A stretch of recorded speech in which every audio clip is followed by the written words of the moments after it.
Hello दोस्तों, welcome to mystical Taylor. इस video में हम आपको एक लड़की के लापता होने के एक अनसुलझे केस के बारे में बताएंगे जो आज भी एक रहस्य है।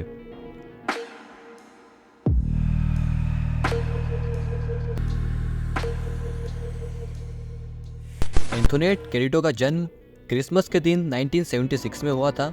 एंथोनेट की मां अमेरिका के नवाजो राज्य से थी, वही उसके पिता एक इटालियन थे। लेकिन एंथोनेट जब बहुत छोटी थी तभी उसके माता पिता एक दूसरे से अलग हो जाते हैं। इसलिए न्यू मैक्सिको के गैलप शहर में एंथोनेट और उसकी दो छोटी बहनों की देखभाल उसकी माँ को ही करनी पड़ती है। अगर एंथोनेट के बचपन के बारे में बताया जाए तो वो लोग जो एंथोनेट को जानते थे उनका मानना था कि एंथोनेट अपनी उम्र वाले बच्चों से काफी ज्यादा समझदार थी। वह पढ़ने में भी काफी अच्छी थी और केवल 6 साल की उम्र में वह अपनी माँ की खाना बनाने में मदद और कपड़ों में इस्त्री करने जैसा काम करने लग गई थी। स्कूल में जब वो 4th क्लास में थी तब उसे काफी अच्छे ग्रेड्स भी मिले थे। पढ़ाई के साथ साथ वह खेलकूद में भी काफी अच्छी थी और उसकी इसी एथलेटिक एबिलिटी के कारण उसी साल उसे प्रेसिडेंशियल फिटनेस नाम का कोई अवार्ड भी मिला था। लेकिन कहानी में मोड़ आता है 6 अप्रैल 1986 को, जब उसकी मां अपने कुछ दोस्तों के साथ बार में गई हुई थी। उस शाम एंथोनेट अपनी दोनों बहनों और उनकी देखभाल के लिए एक बेबीसिटर के साथ घर पर ही थी। आधी रात के लगभग उनकी मां घर पर आती है। घर आने के बाद उसने बेबीसिटर को अपने घर भेज दिया और वो भी अपनी तीनों बेटियों को गुड नाइट बोलकर अपने रूम में सोने के लिए चली गई। यह आखिरी बार था जब एंथोनेट की मां ने उसे आखिरी बार देखा था। सुबह जब वे सब उठे तो उन्होंने देखा कि एंथोनेट उसके बेड पर नहीं थी। एंथोनेट को ढूंढने के लिए उसकी मां बाहर गई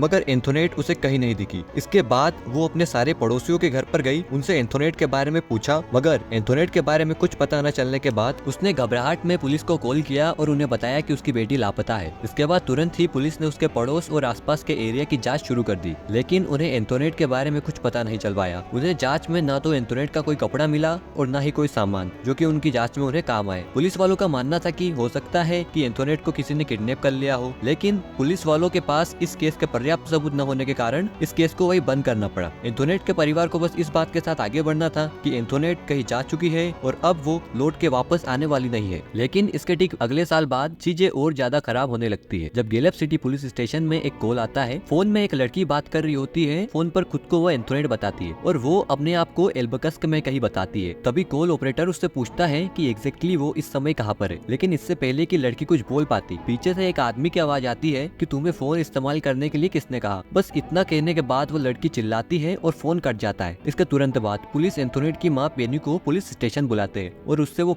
कॉल रिकॉर्डिंग सुनाते हैं। वो एंथोनेट की आवाज पहचान लेती है। वो बोलती है कि यह उसकी बेटी ही है, लेकिन वो उस आदमी की आवाज नहीं पहचान पाती और उस समय कॉल ट्रेस करने का कोई तरीका न होने के कारण पुलिस भी फोन वाली लड़की का पता नहीं लगा पाती। परिवार वालों के लिए यह एक टॉर्चर की तरह था क्योंकि उन्हें ये तो पता लग गया था कि एंथोनेट जिंदा है मगर किस हालत में ये नहीं। इस घटना के ठीक 5 साल बाद सन 1991 में पुलिस ने एंथोनेट की एक एज प्रोग्रेस्ड पिक्चर रिलीज की। रिलीज करने के कुछ समय बाद ही एक वेट्रेस पुलिस स्टेशन में फोन करती है और वो बताती है कि जिस रेस्टोरेंट में वो काम करती है उसमें उसने एक दिन एक लड़की को देखा जिसका चेहरा एंथोनेट की एज प्रोग्रेस्ड वाली पिक्चर से काफी मिलता था। इसके बाद फौरन ही पुलिस ने उस वेट्रेस को बुलाया और उससे पूछताछ की। पूछताछ में वेट्रेस ने बताया कि जिस रेस्टोरेंट में वो काम करती है उसमें एक दिन एक आदमी और औरत आई हुई थी। उनके साथ एक लड़की भी आई हुई थी जिसकी उम्र उसने 14 साल के आसपास बताई थी। उन सबके कपड़े काफी मैले थे। वेट्रेस जब उनको सर्व कर रही थी तब लड़की जानबूझकर अपने बर्तन मेज से नीचे गिरा देती है और जब वेट्रेस बर्तन को उठाकर लड़की के हाथ में देती है तो लड़की खींचकर वेट्रेस का हाथ पकड़ लेती है। लेकिन उस समय वो इस बारे में ज्यादा नहीं सोचती है। लेकिन उन लोगों के जाने के बाद जब वेट्रेस उनकी टेबल साफ कर रही होती है तो उसे लड़की की प्लेट के नीचे एक नेपकिन मिलता है। उसमें इंग्लिश में लिखा होता है कि please help me call the police. लेकिन जब तक वो इसे पढ़ती तब तक वो वहाँ से उस लड़की को लेकर जा चुके थे। इसके बाद पुलिस ने इस मामले से जुड़े हुए सभी लोगों से दोबारा पूछताछ शुरू की। इसमें एंथोनेट की छोटी बहन वेंडी भी शामिल थी। एंथोनेट के लापता होने के समय वेंडी केवल 5 साल की थी, लेकिन जब पुलिस ने उससे दोबारा पूछताछ की तब वो 10 साल की हो चुकी थी। वेंडी ने बताया कि उसे पता था कि उस रात को क्या हुआ था। उसने कहा कि उस रात उसकी बहन लापता नहीं बल्कि उसका अपहरण हुआ था। उस रात जब उसकी माँ घर पर आई उस समय वेंडी और एंथोनेट पहले से जाग रही थी। उसके थोड़ी देर बाद उनकी माँ उसके कमरे में सोने के लिए चली जाती है। एंथोनेट और वेंडी वही लिविंग रूम में ही सो रहे थे, लेकिन रात 3 बजे के आसपास उनके घर का दरवाजा खटखटाता है। दोनों लड़कियां एक दूसरे को देखती है और उसके बाद एंथोनेट दरवाजा खोलने के लिए जाती है। दरवाजे के पास पहुंचकर एंथोनेट पूछती है कि कौन है। तभी दरवाजे के पीछे से आवाज आती है कि मैं अंकल जॉय हूँ। उनके परिवार में वाकई में कोई अंकल जॉय थे, इस कारण एंथोनेट दरवाजा खोल लेती है। उसके सामने दो आदमी थे। इससे पहले कि वह कुछ समझ पाती, दोनों आदमी ने फौरन उसे पकड़ लिया और घर से खींचकर बाहर ले जाने लगे। एंथोनेट उन पर चिल्लाने लगी कि वह उसे जाने दे, लेकिन अब बहुत देर हो चुकी थी। वह आदमी एंथोनेट को लेकर दूर जा चुके थे।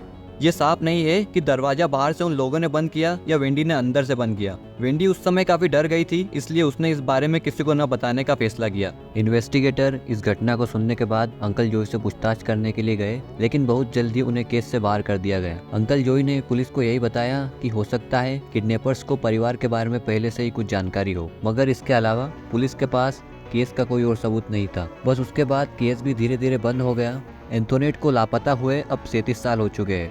एंथोनेट की किडनैपिंग होने के वक्त वह 9 साल की थी और अब उसकी उम्र 43 साल के लगभग होगी। ये उसकी एक एज प्रोग्रेस्ड पिक्चर है। इन्वेस्टिगेटर का मानना है कि हो सकता है एंथोनेट की मौत हो चुकी हो, क्योंकि बिना उसके किसी साइन के काफी साल बीत चुके हैं। फिर 1999 में उसकी माँ की मृत्यु हो गई, जो कि काफी सवाल अपने पीछे छोड़ गई। एंथोनेट के गुमशुदा होने के कुछ समय बाद ही उसने काफी महंगी चीजें भी खरीदी थी। इससे कुछ थ्योरीज के मुताबिक हो सकता है कि उसकी माँ इन सब में शामिल हो। फिर 2012 में उसके पिता की मृत्यु हो जाती है।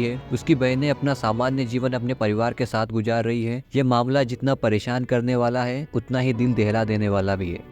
अगर वीडियो आपको पसंद आया हो दोस्तों, तो चैनल को सब्सक्राइब करना ना भूलें, ताकि और ऐसी इंटरेस्टिंग वीडियो हम आपके लिए लाते रहें।